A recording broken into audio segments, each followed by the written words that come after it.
Transmitting live from the Asylum Studios, deep in the bowels of Southwest Texas. It's the Joe Rooz Show. The show where we talk about anything and everything. Where nothing is sacred, nothing is watered down, and nothing is PC. All right. Hey, folks. This is Joe Rooz. It is 19:02 hours on Friday, the 12th of September, 2025. And it is great to be with you guys once again from the Pimple on the backside of Texas, the beautiful city of Eagle Pass. And we're bringing the best quality talk radio we could muster without all the bluster. Welcome to the Joe Rooz Show. And you know what, folks? I didn't do it. I need to. But it is Friday. Finally, friggin' Friday. I don't think I've looked forward to a weekend more than I did this week. I'm excited about it. I have absolutely nothing planned to do except just stuff around the house. Clean, good housewife stuff, which I don't have, which is a good thing. It's a great thing. It's a blessing. Trust me. But having said that, on a more serious note, so we had some developments today with the Charlie Kirk assassination. So we'll address some of that probably on Sunday's show because I want to get a little bit more of a grasp on exactly everything that's going on. But what I will say is that I'm very happy that they have a suspect in custody, and I'm very happy. I was very happy to hear about the charges that were being levied by the state, and we're waiting to find out what the federal charges are going to be. Very, very interesting situation, and once again, as we've said on Wednesday's show, of course, our prayers, our thoughts go to the Kirk family and those close to him, and we're going to continue to pray for them as they go through this particular period of time that they're dealing with. But yeah, it's hard. It's tough. I've never met Charlie Kirk. I've been to one TP USA event, and when I found out what happened, and then I saw it, even though I don't know him personally, it was like a gut punch. And if you saw the show Wednesday, you realize that was not at my best game that day. A lot of things, not just that situation, but a few other things were going on too. But just it was a rough day, and well, we're coming to the weekend, so we're gonna relax. We're gonna do our thing, and we're gonna have a good time. Now, before we get into our guest who's patiently waiting for us in the waiting room, we're gonna have to do some housekeeping as we always do. So, folks, if you would please head over to our website, joerooz.com. That's joerooz.com. Should be coming up on your screen momentarily when you get there. Don't forget to head over to the contact section, open up that little web form, and send us over any questions, comments, cares, or concerns that you have, any issues, any thoughts or ideas that you have for a show, a topic, a guest that you'd like us to try to get. We always are interested in trying to meet those needs and those requests. So please head over to the website, use the contact form, send it over to us, let us know what you're thinking. If you don't want to use the web form, totally cool with me. That's why we have an email address. You can always email me directly at info@joerooz.com. That's info@joerooz.com. Also, if you would, while you're up on the website, look for the support button, or the support page rather. And if you could help us out with a donation, we would really appreciate that. This is a value for value show. All right. What does that mean? It just simply means that if you are receiving anything of value from the content that we are putting out, we're asking that you return that value to us in the form of a donation. It could be your time, your talent, your treasure, 1, 2, or 3, all of them. Doesn't make a difference. However you can do it, as long as you have the means to do it. We appreciate that. And as always, we'll go through all the different tiers and ways you can help us out at the end of the show. All right. I think get to our sponsor here. So we have our sponsor, Ezra Healing. Now, Ezra Healing is a substantial part of the new wellness paradigm currently being born in North America and around the globe. The global citizenry are no longer satisfied with the sick care version of so-called healthcare. Band-aid medicine, endlessly treating symptoms rather than root causes, must be abandoned, and it must be abandoned as soon as possible. Patient-centric care must be the priority. We need to transition towards the do no harm model of private care that places humanity at the forefront of real health and wellness care. In this new model, your entire lifestyle is examined and analyzed to promote and support the totality of your body's integrated systems. Ezra Healing is a solutions-based health promotion and disease prevention grassroots movement that is always evolving to best serve you and your family. For more information about Ezra Healing and all the programs that they offer, head over to EzraHealing.com. Should be up on your screen, EzraHealing.com. And when you get there, just let them know that you heard it right here on the Joe Rooz Show. This way they know that their money is being well spent. All right. Well, with all of that said, tonight's guest is a leading voice in election technology and integrity. Christopher H. Baum has over 30 years of experience delivering IT analysis for government and elections. He's advised states like New York, Arizona, and Delaware on election regulations. He's testified before Congress to support the Help America Vote Act. At VotRite, he serves as Chief Compliance Officer, managing certification processes and election integrity. His 90-plus Gartner reports offer deep insights into voting system. Christopher's helped New York City's Board of Elections select next-generation voting technology. He shares his expertise on shows like World Politics on Pod TV and the Pete Santilli Show. Chris, welcome to the show. Thank you very much. Good to be here, Joe. It is great to have you here. I was actually really looking forward to talking to you. And when we were talking in the pre-show, I questioned my reason why I wanted to talk to you. No, I'm kidding. I'm just teasing you. So hey, we're both northeasters. You're from New York. I'm from Jersey. That's right. You spent 10 years in Texas so far. I spent 10 years in Texas. Actually, I spent 12 years in Texas. You'll catch up. And by the way, I'm a proud UTEP graduate too. So go Miners. Oh, nice. Very nice. Very nice. So, well, I guess that might be the answer to the first question I was going to ask you. Maybe, I don't know, but I'll ask you anyway. What's something about you most people don't know but should?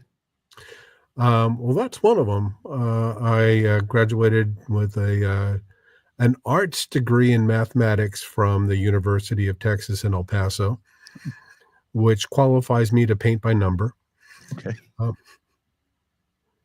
So that would be one thing to know. I'm a proud father. Yeah. Okay. So that would be one thing. All right. What's your go-to beverage to help you unwind at the end of the day? Mountain Dew. Wow, another one of Mountain Dew. That's awesome. You're the third guest or the third or fourth guest that says Mountain Dew to that question. Everybody else is just water. Yeah, you probably ought to check the demographics of not your listeners but your guests. Then. Yeah, I probably should. Absolutely. Absolutely. Now, Christopher, you've spent over 30 years shaping election technology, from advising states to testifying before Congress. What would you call it, a passion? I don't know, but what sparked your passion for improving voting systems and ensuring election integrity? Accident. Basically what happened was in the mid to late 90s, I was helping governments around the world prepare for Y2K. And noticed that a lot of voting systems were going to be a problem. Mm-hmm. So you may have read about this in history, or your grandparents might have told you about it. But back in the year 2000, there was an issue with elections, with the whole hanging Chad things, from Broward County. I have one of those voting stations in my basement. Really? Yeah. Okay. So, and since I had been saying, look, we got to take a look at what's going on here, suddenly that became my life for the next 25 years. Wow. And I like to think that I've made a positive impact on it. And I know that there are parts of it that you and I disagree on, and I'm sure that they'll be coming up in the next 30 to 45 seconds. No, not yet. Okay. But yeah, I think that what I have been dedicating myself to, and what VotRite, who recruited me, is dedicating themselves to, is making sure that that elections are accurate, transparent, and fair. Mm-hmm. That every vote gets counted exactly one time, and reported appropriately. All right. Well, just going to back up a little bit here. I'm not as young as you think I am. So I've been around. I remember that election very, very, very, very clearly. As a matter of fact, the first opportunity I had to vote was for Ronald Reagan for his second term. Mm-hmm. So I've been around. I've seen a few of these things, and I do recall several of these issues with voting systems. And so again, obviously it's not 30 seconds or 45 seconds. We're going to get into it now, though. I'm not a big fan of electronic voting systems because I don't trust them. After what happened with the 2016, 2020 elections, and even the attempt on the 2024 elections, I kind of repositioned myself to be more in favor of going back to the old ways of doing things and just doing it with a paper ballot, photo ID, drop it in the ballot box at a location. No more of these voting seasons, and just one day you vote, you're done. That's it. Okay, so let's examine that a little bit. Sure. In a few different ways. Now you're out there in Maverick County, right? That's correct.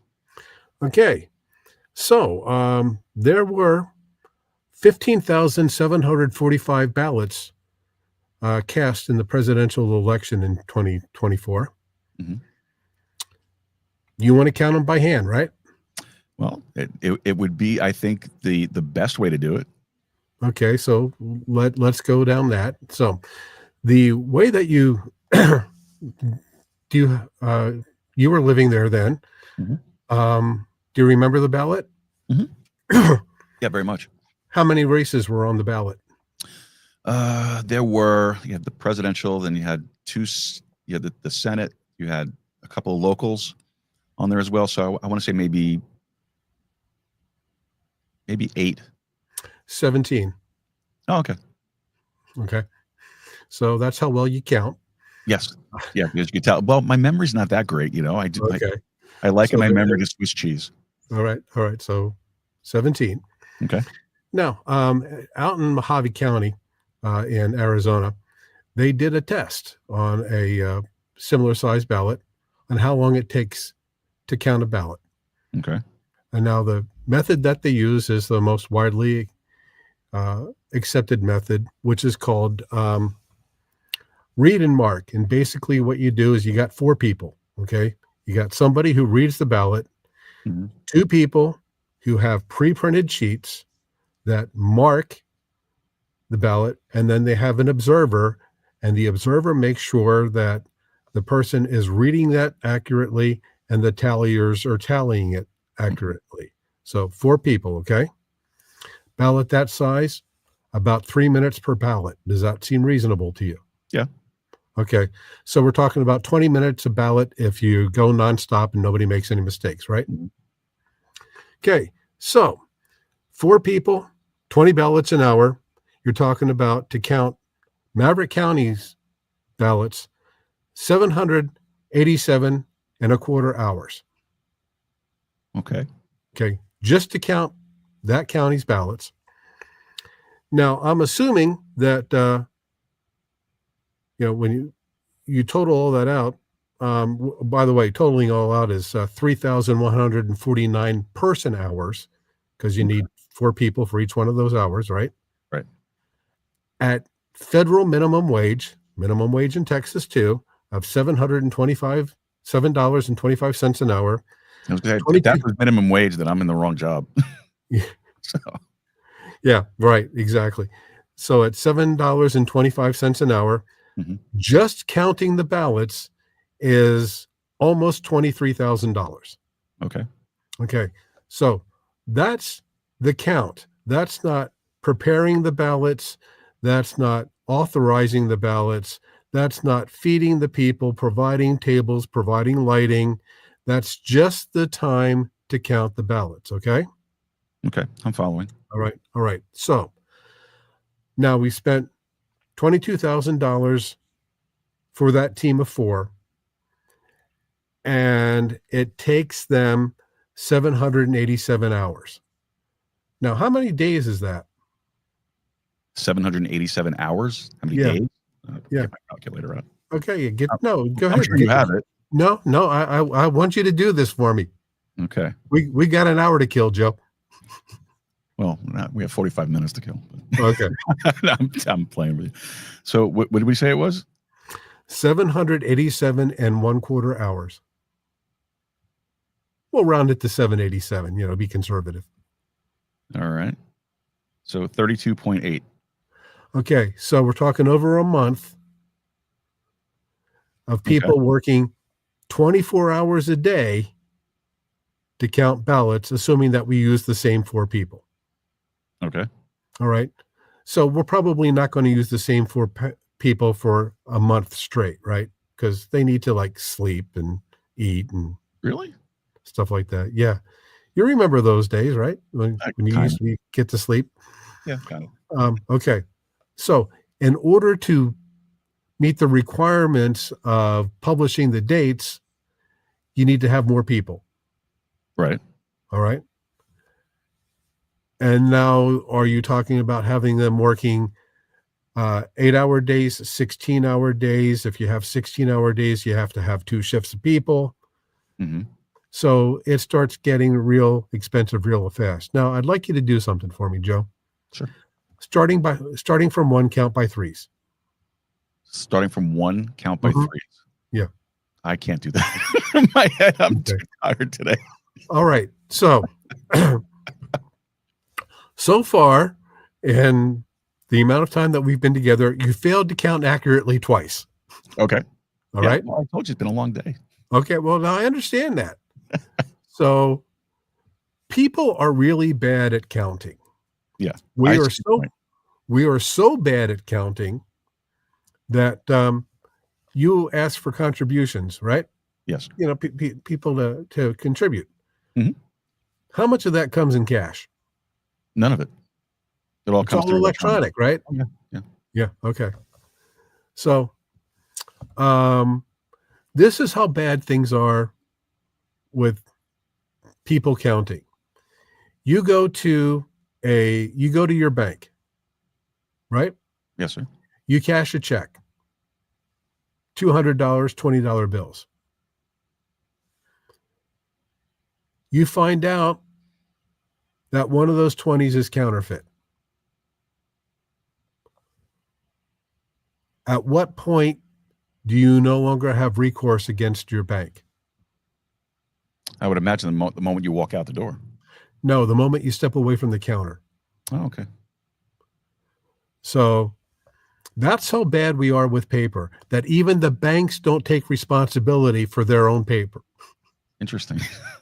I was not aware of that. Okay. No. So we're bad at counting. We're bad at paper.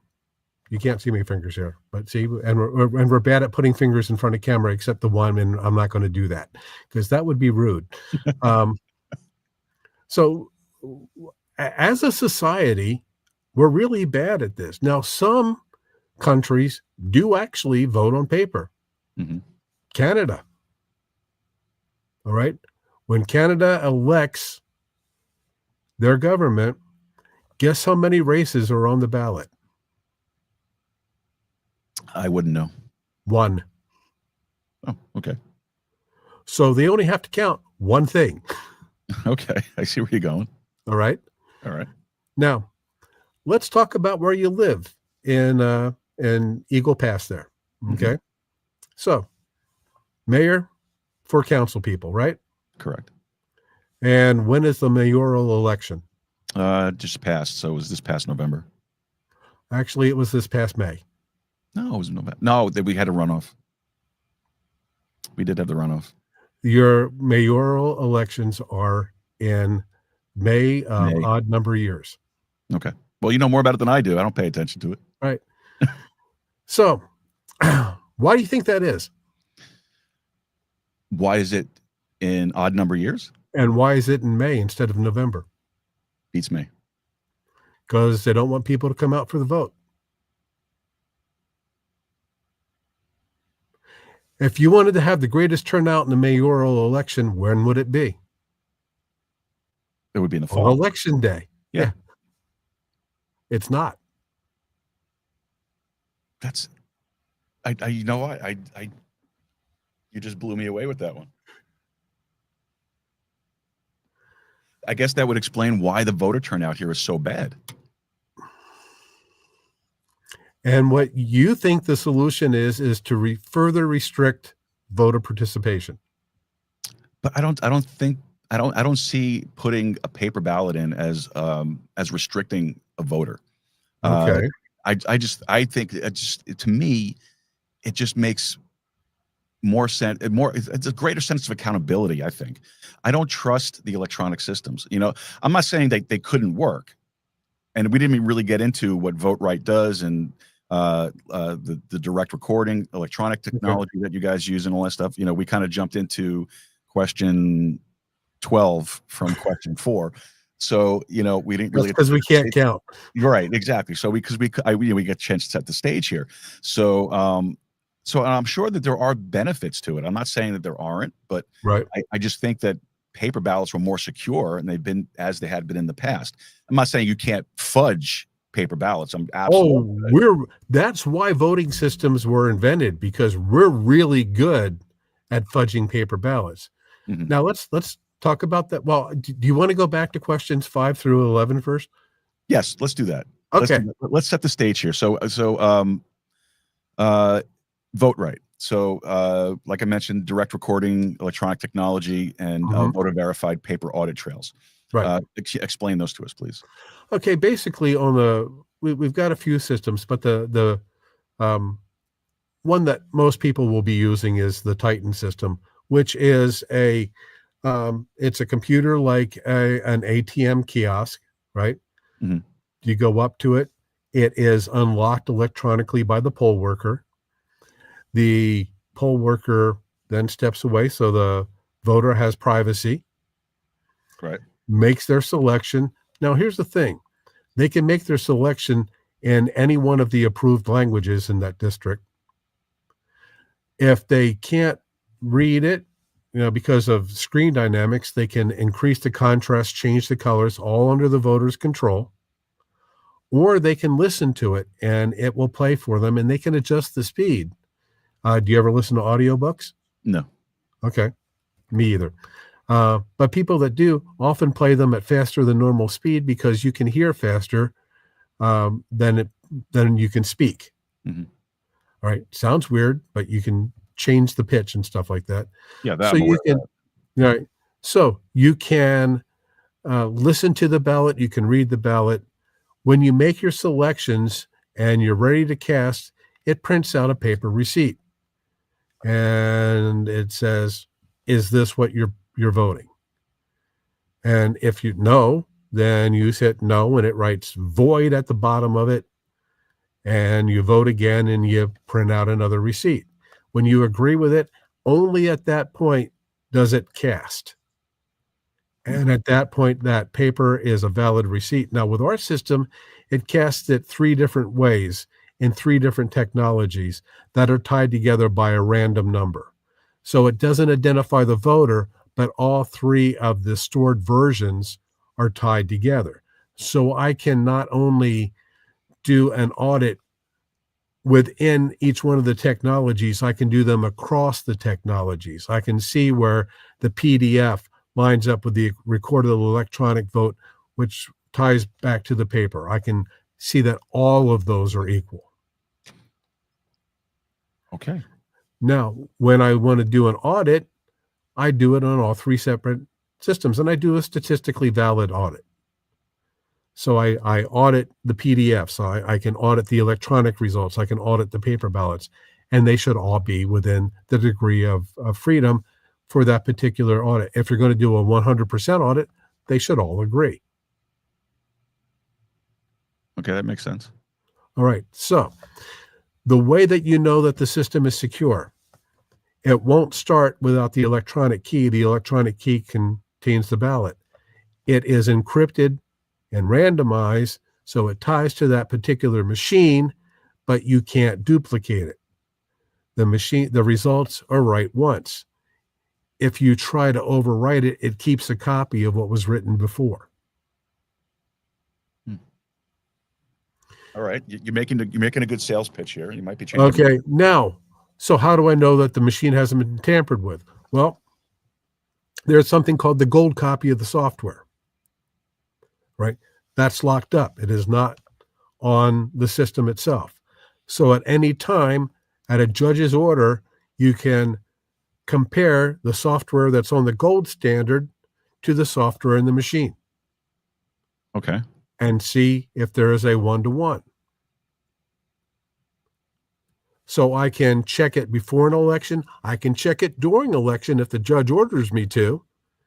You can audit it after the election. So you audit random systems in a statistically valid way.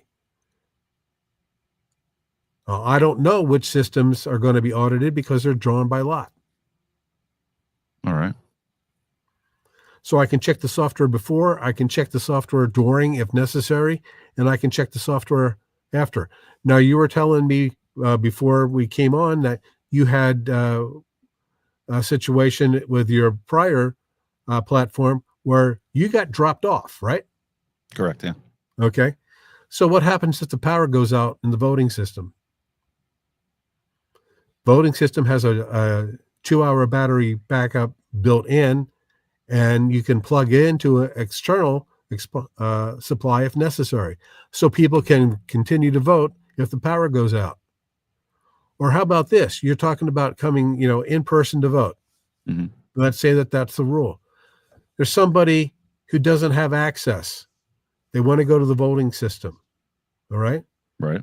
With our system, you can put it on a table, roll it out, maintaining chain of custody to the vehicle, check the voter however your jurisdiction says to check the voter, and Right. they can vote from their vehicle, and then it goes protecting the chain of custody back inside for the next voter. That's an option. It doesn't have to be implemented. Again, that's up to the jurisdiction. The point is that we as a company don't make that decision for you. We give you the options, and then we help you enforce the legal options that are selected. All right. Well, that I'm really impressed. I'll be honest with you. I think that sounds great. It sounds great. Has this been run yet? Has this been tested? Has it been in use yet? We have tested it in private elections, not public elections yet. Okay. And what was the results of those? People keep using it for private elections. I know. Okay. Let me see. We are working on a new technology, and this is a little bit, I'm going out a little bit on a limb here. Secure voting from your phone. I don't know how I feel about that one. That's okay. We're not there yet, but how often do you give your phone to somebody else? Not often. Yeah. I'm going to guess that it's less often than you give your car keys to somebody else. Yeah. Probably so. Okay. Probably so. And your car doesn't have facial recognition on it. No. That would be good though. Yeah, it depends on how I'm looking that day. So all right. So the important things here are chain of custody is maintained. Right. Vote integrity is maintained. Vote integrity and is maintained. audibility is maintained. All right. All right. You already covered the. See, we jumped ahead so much. We already covered how VotRite's technology compares to traditional paper ballots. All right. Now the certification process. Yeah. Can you walk us through that whole process of how you manage the certification process, and how do we really ensure that the electronic systems meet strict security standards? Okay. This is an area that's in flux right now Okay. because of executive orders coming from the White House right now. But until this point in time, there was a commission, the Election Assistance Commission, that was mandated by Congress, came up with voting system standards that are voluntary. It is up to the state by constitutional law to determine how elections are run in each state. Right. So some states adopted formally the voluntary standards from the EAC. Some, like my own home state of New Jersey, did it informally. It was never enacted by the state legislator, but the Office of Elections said, first step is you got to get federal certification. Okay. All right. And that certification, there are 2 labs that are certified testers, and they have a whole lot of stuff that they have to meet in terms of durability and accessibility and security in order to get verified. And then once again, there's a gold copy of the software that's installed on the system, and that is the only software that's installed on the system. And it can be compared against the system at any point. And I did leave out a very important part about the VotRite systems. Our systems aren't networked. They aren't tied together to anything. They're all completely, it's called air gapping. So Okay. there's no way to remotely hack our system because it's not connected to anything. You've Which was got a to have problem. Yep. Which was a problem in the past, yeah, because they were all these systems, even though they weren't supposed to be connected together, networked, like they were, and they were easily accessible. I remember somebody, what's the guy's name, actually hacked into a voting machine as a demonstration. Yeah, but he had physical access to it. Mm, So there were a couple of cases like that, but they're all based on having physical access to the system. okay, I see. So, you know, and with our system, you can't do them all at the same time. You have to have individual access to them. And you know what you see about security and software updates and all that kind of stuff that you have to go on your laptop? Mhm. That doesn't happen with our voting system because they are networked and it's a golden system. It can't be cyber attacked because there isn't any cyber aspect to it. If I don't have physical access to it, I can't connect to it unless I get there, start it up. I've got the properly encrypted electronic key to start it. And then even then it would fail an audit. So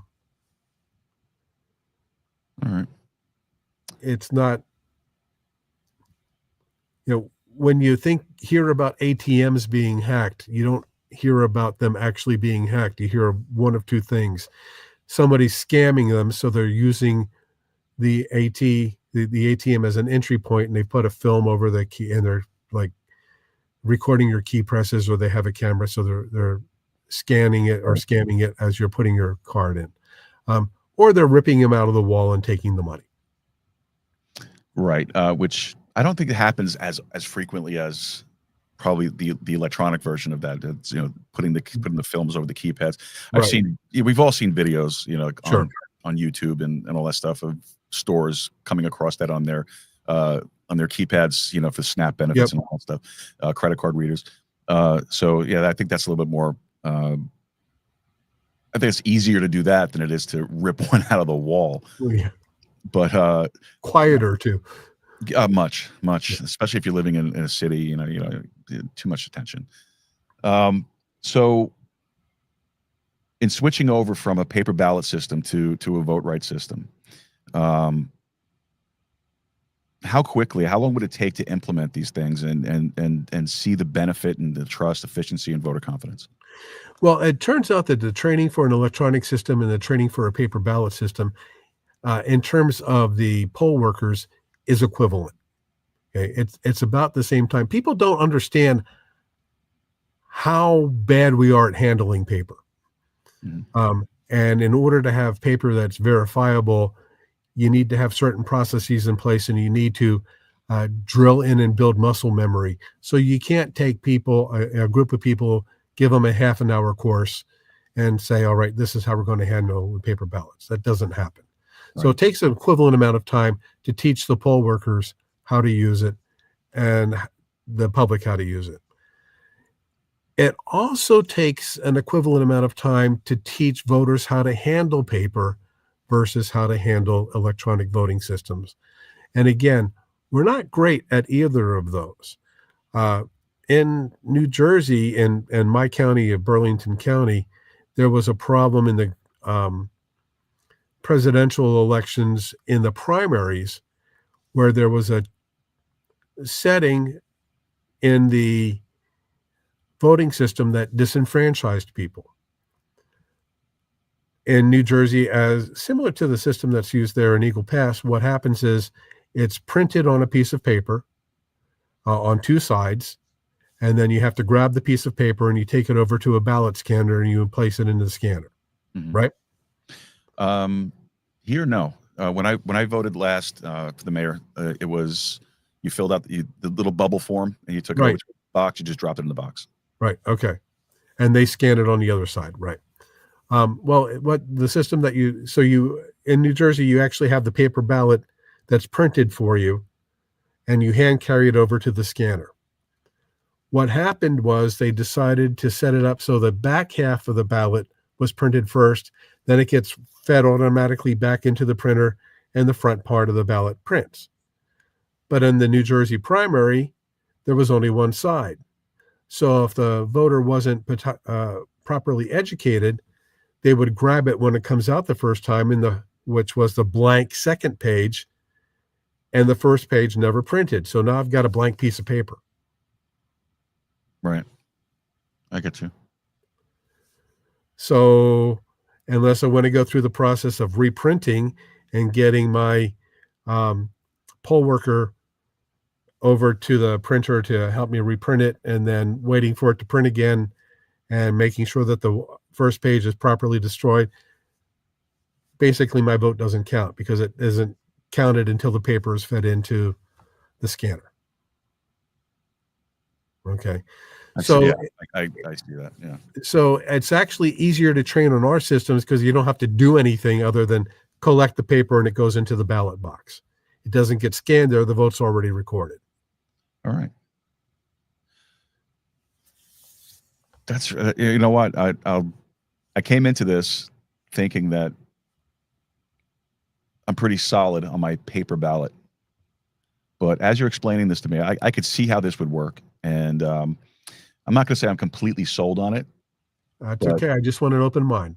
Well, yeah, of course, absolutely. I don't know. I don't know, but we'll see. We'll see. Let's continue on here. Okay. Let's see. We already asked about that.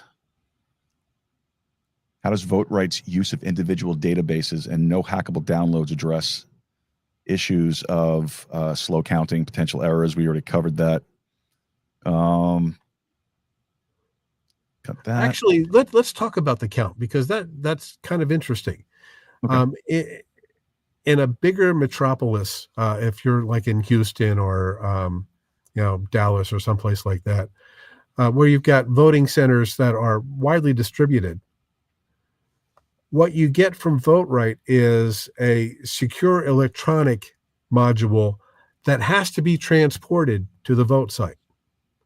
But you also get a tally from each individual voting system at the end of the day.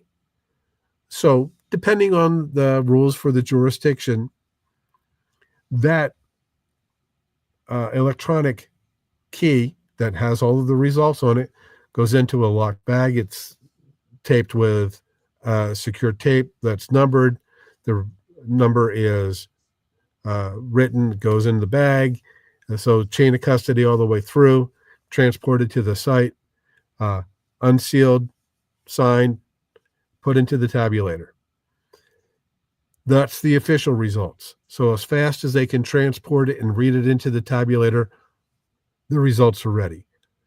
If a key is missing, the system will tell you, hey, one of them hasn't been tabulated. It was assigned to this voting system at this jurisdiction. Somebody tries to put a key twice, it'll say, this has already been tabulated, remove it. Okay, so you don't get the Jurassic Park issue. Remember the first Jurassic Park issue and why there were so many velociraptors? Right. Okay, they stopped counting when they hit the expected number.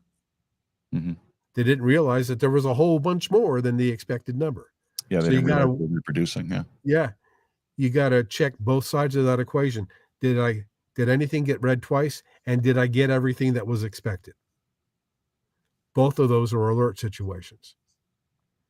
Now, for the informal results, yeah, you take a picture of the results from each machine and you send it off. All right. Those don't have to have a clean chain of custody because they're unofficial results. So people want to see the numbers as fast as possible. What we're not doing is waiting 787 person hours to get the results, which is what it would have taken if we hand counted the presidential ballots there in Eagle Pass. Let me see. I want to screen share something. As I'm looking at your website or VotRite's website and talking about encryption, authentication, and such. Really, I'm listening to you as you're speaking, but I'm reading this at the same time. This is really interesting to me. Let's see if I can get that up there. Here we go. Now, it's important to realize that any encryption can be broken given enough power and enough time. What we're saying is that our system is more than secure enough to make sure that results are valid and verifiable. So we have, let's see. So VotRite has developed a system with the following features: authentication, 2-level password-based user authentication. Password is managed and maintained only by administrator owner of the solution and is stored in a dual key encrypted form. Right. Input method of ID and PWD is restricted via in-app keys, PinPad POS based, which eliminates any kind of SQL injection threat in authentication process. Okay, so I kind of understand what that is. Now, can you explain that in layman's terms so people can understand that a little bit better? Sure. Okay, so basically what we're saying is at any point, 2 people have to authorize access to the machine, right? They've got to have 2 authorized users, even at the poll site. So at the poll site, the administrator has to unlock the machine, print the report saying, hey, this is how many ballots were voted on it. And assuming that we're going with a single election day, in your case, that number should be 0. Okay. All right. And then there'll be an end report at the end of the day saying this many ballots were cast on this machine and the winners of each election were this by this many votes. But it takes 2 people to turn the system on and get that in the morning. They have their secure electronic keys that also contain the ballot for that system, or the ballots appropriate for that system. There might be more than one ballot on a system, and it's up to the poll worker to say, all right, you're from this jurisdiction, this is your ballot, and then the voter has to agree to that. Because you might have like 2 congressional districts or 2 school board districts going to the same physical location. I see. All right. Okay. For each time that somebody votes, the poll worker has to unlock it. So the poll worker is verifying that, yes, this already pre-verified voter has been presented to me. I am unlocking it for the appropriate ballot for that voter. And then the voter agrees and votes. At the end of the day, when everything is shut down, the poll worker and the admin both have to put in this secure key and then get the results from it. The electronic key is then, sealed securely, typically locked in the bag. All of that depends on the jurisdiction, how they want to maintain the chain of custody, and securely transferred to the ballot management site where they do the final counting.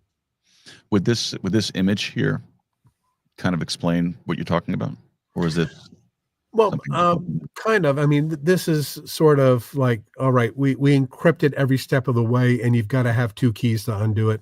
And that's what I was telling you about. At no point is one person responsible, except when the actual voting takes place. That is one person voting privately. Every other step requires at least two people.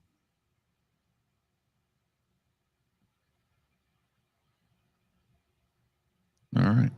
So this is really interesting information. I gotta spend more time reading this. Boy. It's your show, man. No, I know. I hear you, brother. I hear you. This. Well, see, I'm kind of familiar with reading these types of logs, and I've seen this stuff before, and I've played around with these things. So I can follow along for the most part. But the point is that the encryption that we use is triple DES.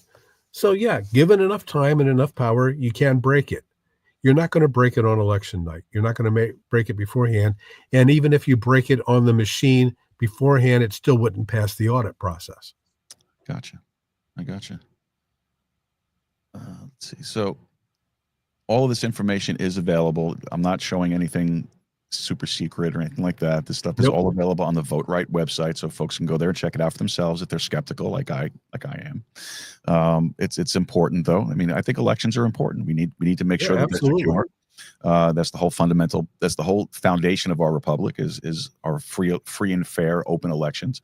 And look, if VotRite is the solution for this, then the technology behind it is a solution for this. And look, I can support that, and I wouldn't have an issue with it. My concern is, the loss of data, the loss of information, or the hackability of the systems. And and from what I'm looking at here, this looks like a pretty secure system. I'm not gonna say it's not. So I'm really impressed with this, and I got to commend you, of course, for doing your homework prior to coming on the show with the information that you brought, and that's great. You did catch me flat-footed. I will be the first to admit that. Totally, absolutely. But that's exactly the point. I mean, you're absolutely right. This is important stuff, and we need to take it seriously, and we need to do our homework as voters and citizens. Absolutely. And we need to ask intelligent questions. And we deserve intelligent answers. I agree. There are times when it is absolutely appropriate to do a hand count. And that's the best way to do an audit. Is one of the aspects of an audit has to be a hand count. But you need to know what the rules about that are and how to make it statistically valid. And all of that needs to be spelled out in the rules of the election. So everybody can ask questions ahead of time. Now, for for communities that are looking for secure, accessible, cost-effective elections, how do you help them weigh the trade-offs between using the paper ballots and adopting VotRite's technology, especially when public trust in elections is really low? Well, again, what we take a look at is, we show them really what it costs to run an election. And it's more than the cost of just counting, because you got to have sufficient ballots printed. Mm-hmm. All right. Sufficient ballots distributed. Yeah. My system uses regular register tape. Really? Yeah. Don't have to have pre-printed ballots. Okay. they're in the machine. Hmm. So the paper handling that you're doing is paper rolls, not 11 by 17-inch pre-printed ballots. I got you. And the machines are easily portable, typically carried by one healthy person. So if there's an issue with the system, it's very easy to have strategically placed replacement systems that can be brought, securely transported, set up, and voting goes on. Or you get a larger turnout at one venue than was expected. If it's within the rules of the jurisdiction, extra voting systems can be securely added to that location and tracked. Mm-hmm. And we already talked about if there's a problem with power, voting can go on. We can run them for 16-hour days without electricity. Wow. Yeah, I'm going to tell you honestly, I came in here totally skeptical of the whole thing, and you made some excellent points here, and I'm going to tell you honestly that I'm going to rethink all of this, and we'll come back to this again at some point. I'll get you on, and I'll give you my come to Jesus moment with it. That would be my pleasure. Yeah. Well, absolutely. in the last 7 minutes, you want to. So, are you Cowboys or Jets? I am a Jets fan. Okay. So, because I'm here. I mean, the Jets will always be my team, but I do. So I break it down like this: I have an AFC team and I have an NFC team. Mm-hmm. My NFC team are the Cowboys. My AFC team is the Jets, and that's how I keep peace. But I'll always be a Jets fan. Well, growing up outside of Philly, you have two favorite teams. It's the Eagles and whoever the Cowboys are playing that week. So there you go. Last week it was just one team. Yes, I agree with you on that one. I'm looking forward to the Super Bowl rematch this Sunday, assuming that none of the Eagles spit on anybody. It's going to be a really good game. We shall see. We shall see. So, out of everything that we've talked about tonight, what is the one thing that you hope the audience takes away from the entire conversation? Honestly, it's this: people can't count. Mm-hmm. As proved. Yeah, and you need to realize that, next time you pay for something in cash, listen to how they give you change. Okay. The pennies probably, the actual change coins probably come a machine. They're probably not counted out by hand. Yeah. That's very, very, very, very good point. Excellent point. They don't actually count it out. Like the cash, the actual dollar bills. Well, actually, you know what? I've been to a place where the paper currency doesn't even get touched by the cashier. It comes out of a machine. I've seen that. And how much do we trust our paper currency that is designed, to not be counterfeit? How many places do you go where they won't take $50 or $100 bills? Oh, plenty. Yeah. Especially the bodegas and the little corner places, Yeah. Yeah, no, it's you're right. I cannot dispute that at all. And I know that from my experiences in my previous line of work, we were trained to look for those things, look for the counterfeits, not just in currency and coin, but also in other items as well. Right. And so yeah, it's an unfortunate reality that we have to deal with. Yeah, it is. So is there anything that we haven't covered that you want to talk about? No. Listen, I really appreciate the time to speak with you, Joe. This is going by real quickly for me. I hope it wasn't too tortuous for you. Great. I'm going to be honest with you. Like I said before, I came into the conversation completely skeptical of this. I read through the website. I read through the information that I had on hand. And I was skeptical about it. But, the way you presented the information to me, I'm not going to say I've had my born again moment here with this, but you definitely planted a seed that I'm going to really look at this a little more carefully and spend some more time in researching it. Because if it's as simple as you make it sound, I know the technology is not simple. Don't misunderstand what I'm saying. But if it's as simple as you make it sound, then this is something that can really, really pretty much guarantee to folks that or at least help them to trust the process of the election now a little bit more, take it a little more seriously. Absolutely. And I think that's fantastic. And, that's what we need. Unfortunately, elections get stolen. They get stolen quite a bit. And I'm sure there were elections stolen all the way back through our history as a country. I am sure of it. Next time I come on, I'll talk to you about a famous one in Texas. Okay, yeah, that would be great. I have to get better on my Texas history. I'm or I from can talk to you about a famous one in New York. Yeah, well, we could do that too. You see, I love American history. And I just did a series. I teach Bible studies on Sunday on my Sunday show, and I just finished a series on America's Christian heritage, and I went through all that stuff.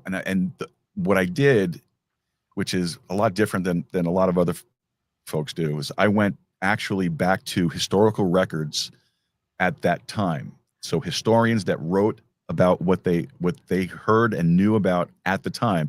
There was no political spin to it. There was no hidden agenda behind it. They just relayed the facts as they were available.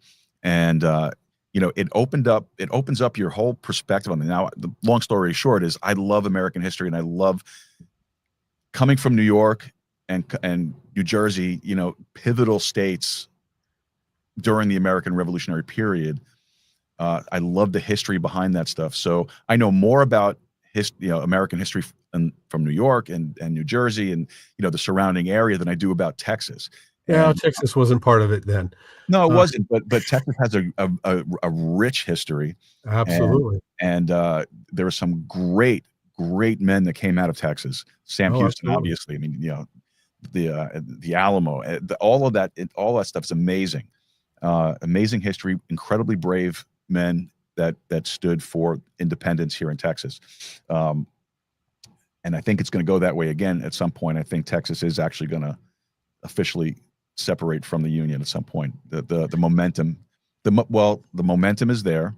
Public opinion on it is pretty high. The last thing I heard as like an unofficial polling was done. It was like 60% of people polled are in favor of Texas leaving the Union.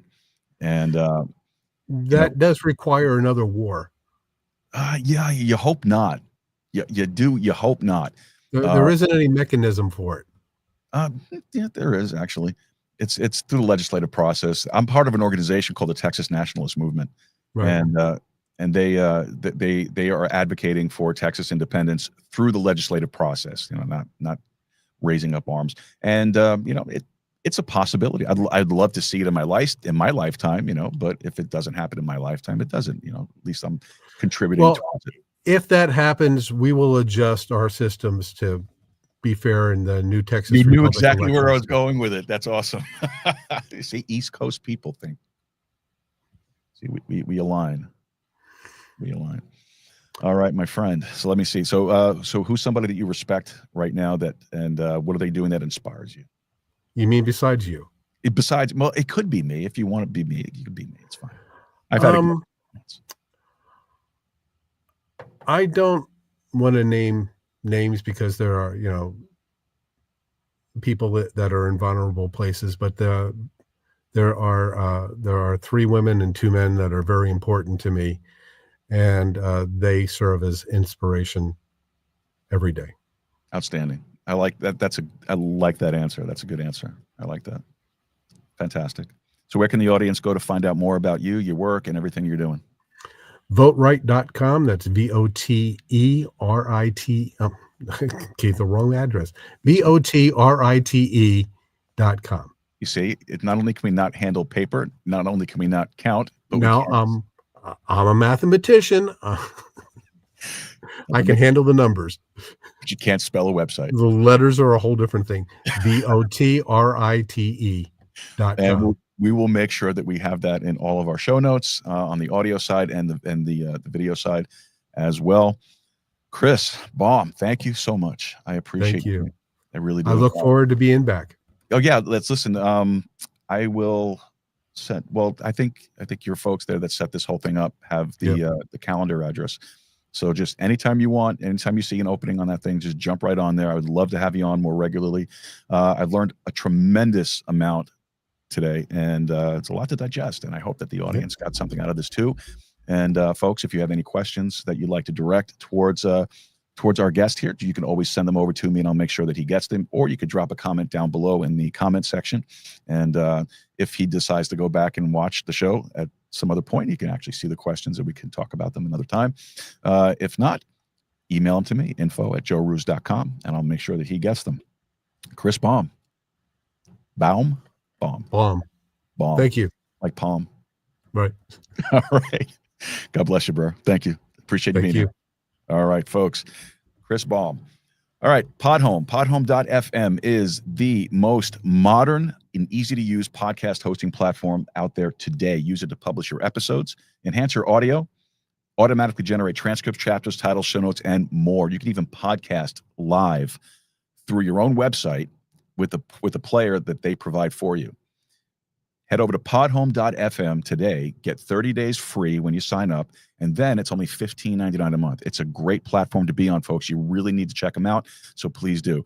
Podhome.fm has been my home platform for the audio for about 2.5, almost 3 years now, and it just keeps getting better and better and better. And Podhome is about to launch an app, a player app, which is going to be fantastic. Excuse me, I'm in the it's the water. I'm in the beta program for the app. It's great. I love it. It's you're going to love it too once it's available. So make sure you check them out. Podhome.fm, $15.99 a month. And as an added bonus, tomorrow at 12 p.m. Central Time, we will have the CEO owner of Podhome.fm, Barry Louisbrecht, on the show with us. So make sure you check it out tomorrow at 12 p.m. Central Time. I know we don't normally do Saturday shows like that, but we did it special for him because he is on the other side of the world, and the time difference it's like 7 o'clock there when it's 12 o'clock here. So that's why we do it especially for Barry, because he's a great guy. You're going to love him. All right, folks, don't forget to head over to the website, joerooz.com, sign up for the programming announcements email list. The little pop-up right there up on the screen. Just fill it out, get on the list. We'll send you out some emails about the shows, when they're available, when they're coming out. Programming only. We're not going to sell you stuff. We're not going to say, hey, buy this cup and buy this shirt and all that stuff. But if you want to, there's a link right there at the bottom that says shop. You can click that if you're on YouTube. If not, you go to stickermule.com/rooz, and you could find all that merchandise right there. All right. So just sign up for the email list. Again, we're not going to spam you. We're not going to sell you stuff. We're not going to sell your information to anybody. And we're not going to charge you for it either. It's free. Sign up for it. And it'll be a lot of fun. Get these emails from us. They're comical. Trust me. I do them, so they're comical. You always find some kind of a mistake, some kind of an error somewhere along the way. So just check it out. All right. Again, just to remind you, tomorrow, Saturday at 12 p.m., Barry Louisbrecht of podhome.fm will be with us. Don't forget to head over to our socials. Check us out there. Pay us a visit on I heard somebody call X Twix, right? Twitter X, Twix. So Twix. At Joe Rooz, Truth Social at Joe Rooz, Minds, great platform at Joe Rooz, Facebook, Facebook is Joe Rooz Show. We finally changed it, so you can find us there. Instagram is not Joe Rooz, TikTok Joe.Rooz, and then of course on Getter, Joe Rooz. All right, shout outs as always to our executive producers Wayne Rankin, Rosanna Rankin, Carolina Jimenez, and Marissa Lee, and then of course to our producer, the inestimable Anonymous Angela. I know I'm not saying it right. It's okay. Do this all day, you get tongue-tied. So Anonymous Angela, guys, thank you so much. These guys donate their time, their talent, their treasure. They're a blessing. I appreciate each and every one of them and everything that they do for us here at the show. We wouldn't have a show if it wasn't for them. All right. So if you want to get involved with that, you can do a one-time donation, any amount. You want to do a recurring donation in any amount, those are great. But if you want to be a producer and get the shout out, get included in all show notes, and on the emails that go out, you can sign up for one of our producer tiers. Associate producer is $17.76 a month. Producer is $18.36 a month. Executive producer, $25 a month and up. And all of you guys get the shout out, the inclusion in show notes, inclusion in emails, all of that recognition because of your donations. You are producers of the show. You are helping us out. So we appreciate that. And so we give you the appropriate shout outs. Also, as executive producers, you get to come on the show for a 30-minute segment, sometime maybe more, depending. So you can easily do that by signing up to be an executive producer. On Wednesdays, for example, we have our Wednesdays with Wayne. Our executive producer, Wayne Rankin, joins us every Wednesday.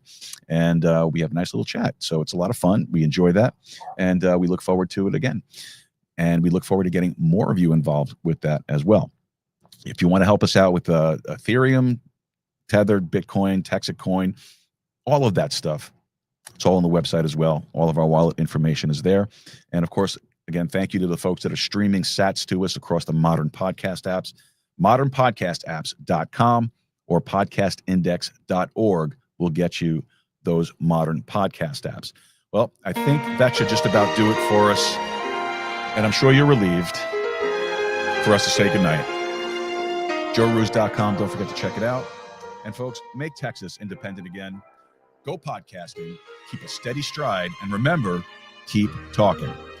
Good night. Goodbye.